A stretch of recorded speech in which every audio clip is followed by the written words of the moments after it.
Last week, we had the opportunity to hit the trails with two local YouTubers, Shaun and Casey.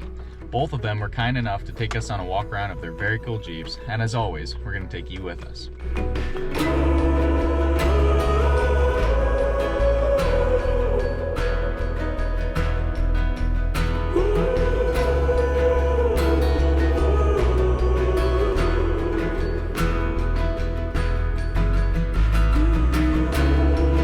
Alright, so we're here with Casey250. We've spent the last day wheeling with him on the trail, and we just wanted to show you around this epic rig because we've really been admiring it while we've been driving. So we'll just let him take the lead and show us around. Sounds good. Yeah, we've had a blast the last couple days, but this is my 2020 Eco-Diesle JL Wrangler that we bought back in April. I was the first one in Canada, and I was super excited to get it.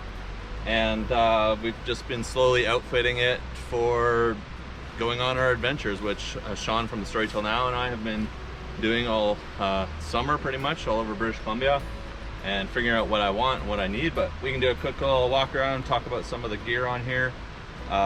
It's got 37-inch by 12.5-inch Nitto Trail Grappler tires, and they're on Terraflex Nomad wheels, which I really like because they have a really great air down system that you can preset to a specific PSI that you want to air down to. And I've yet to see anybody air down faster than I have with these wheels. Yeah, that's super handy. Which is awesome. We can go around the front. On the front, we've got I ordered all the steel bumper group for this because I really like the factory look, and we added a Warn winch cradle to it, and we have a Warn Xeon 12S winch, and on the front we have their Epic Fairlead and Factor 55 Ultra Hook, which is also a Warn company now, if you weren't aware. So it's kind of an all Warn front end. They've been a great partner of the channel for a long time now. All the suspension's been upgraded with Terraflex control arms, all their Alpine IR control arms, as well as 3.5-inch lift. Plus we have a 1-inch spacer in here because the Eco-Diesle weighs about 400 pounds more than any of the gas model engines on the JLs. So we had to bring the front end a little bit higher up by adding a 1-inch spacer.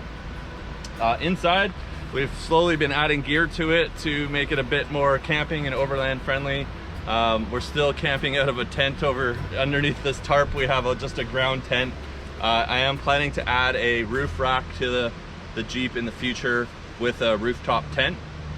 Now, the unique thing that I want to be doing is we're going to keep the soft top. So I haven't really seen too many overland rigs with a soft top, and we're going to add a rack system to it that we can keep the soft top and then put a rooftop tent above the Jeep, because I think sleeping above the Jeep is a lot better than being on the ground.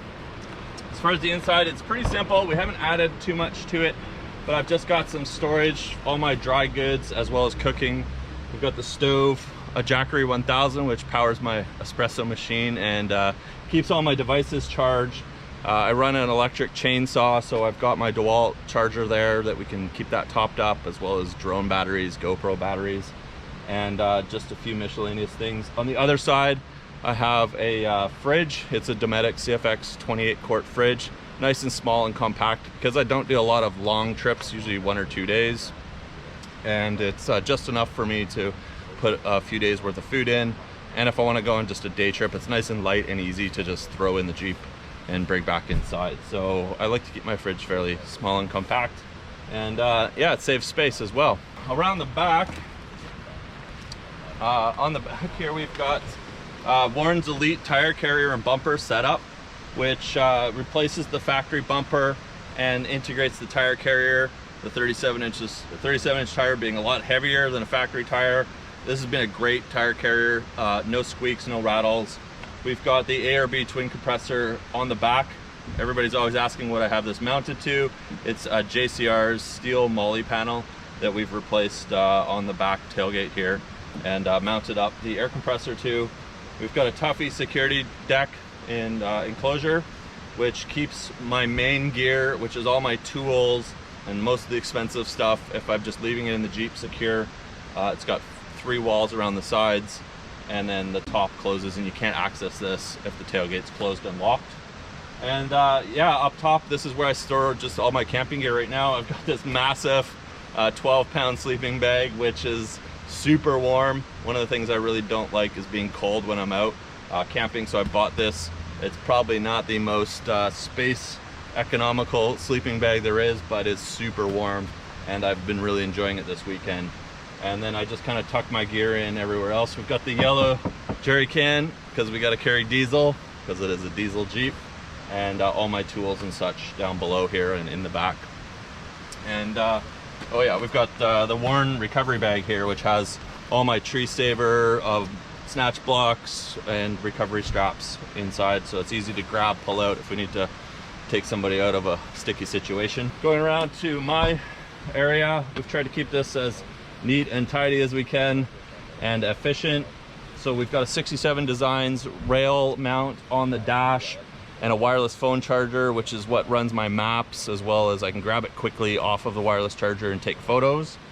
And on the top we've got a JCR overhead rack, which I'm working on mounting my radio system to, as well as some other things like my Spot GPS satellite communicator.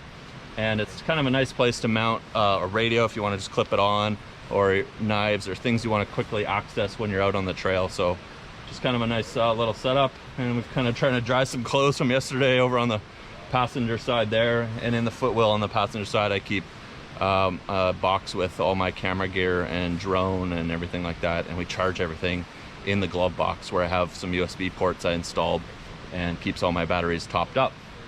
So that's pretty much it with the rig so far. It's been sort of a slow build as we kind of figure out what we need, but I've been really enjoying the Eco-Diesel. The torque is awesome. After adding 37-inch tires, it barely noticed anything with the additional weight. It still accelerates the same as it did when I bought it. It's really great. I really do enjoy the Eco-Diesel, and the fuel economy is really good. It's diesel is cheaper to buy. Well, here in British Columbia, it's usually about 20% cheaper, and I'm burning quite a bit less of it when we're on the trails, so I get more range and have to fuel up less frequently. So there you go, quick little walk around of the 2020 Eco-Diesel and my off-road overland rig, and I appreciate you taking the time to show it off. Hope you enjoyed this walk around of Casey's 2020 Eco-Diesel Jeep Wrangler. Next, we're going to take a look at Shaun's Jeep Gladiator. Let's go take a look.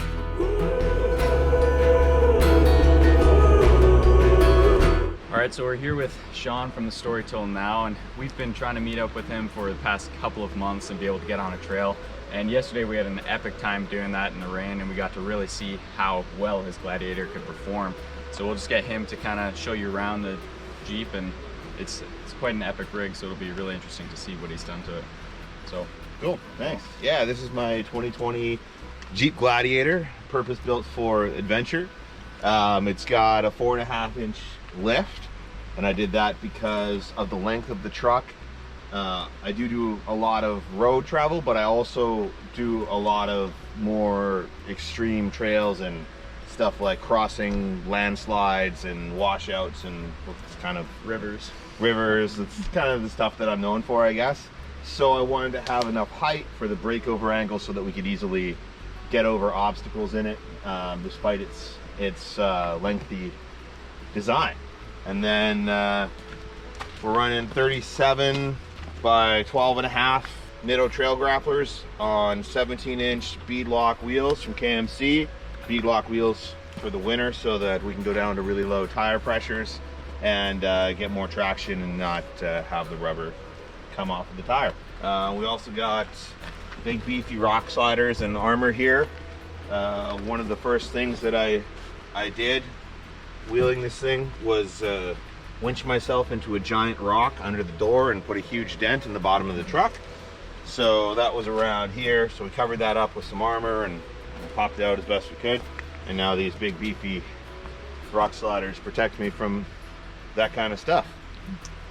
We've also just added this new Rhino-Rack Pioneer platform up on the roof for extra storage for longer trips and camping.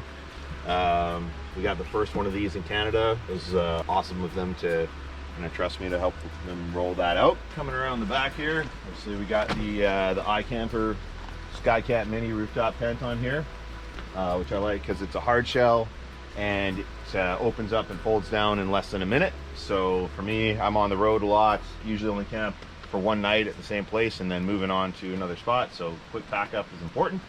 I got the max tracks on the side for extra recovery. Got lots of sawdust in here because we've been chopping down trees that were in the trail yesterday.